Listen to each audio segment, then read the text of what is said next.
Hi viewers, కొంతమంది అయితే దేవుడే లేదని పాపాలు చేసేస్తుంటారు. అస్సలు భయం ఉండదనమాట. ఏమన్నా చేసేయచ్చని చేసేస్తుంటారు.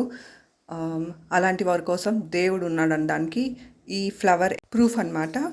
ఈ ఫ్లవర్లో శివలింగం ఉంటుంది. ఈ ఫ్లవర్ని ఓపెన్ చేసి అయితే చూపిస్తాను.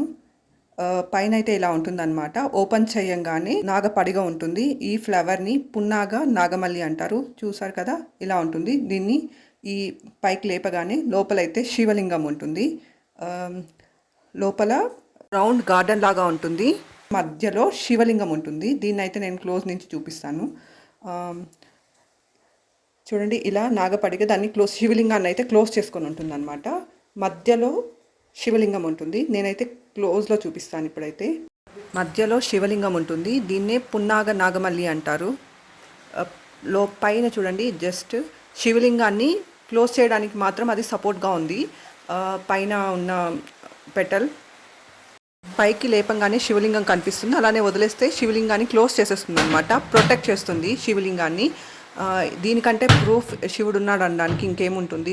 నేనైతే క్లోజ్లో చూపిస్తాను ఇప్పుడు. చూడండి, చుట్టూ గార్డెన్ లాగా ఉంది కదా, రౌండ్స్ గార్డెన్ లాగా ఉంది కదా, మధ్యలో శివలింగం ఉంటుంది. చూడండి, చాలా బాగా కనిపిస్తుంది. ఇప్పుడు చాలా క్లియర్గా కనిపిస్తుంది. చూడండి, దేవుడు ఉన్నాడు అని చెప్పటానికి వేరే ప్రూఫ్స్ అక్కర్లేదు. నిజంగా శివుడు ఉన్నాడు అనడానికి ఈ పున్నాగ నాగమల్లి ఫ్లవర్ ప్రూఫ్ అనమాట. ఇంకా కొంతమంది అయితే దేవుడే లేదని మరి కలికాలంలో చాలా పాపాలు అయితే చేసేస్తుంటారు. అలాంటి వారు దీన్ని చూసినా మారండి.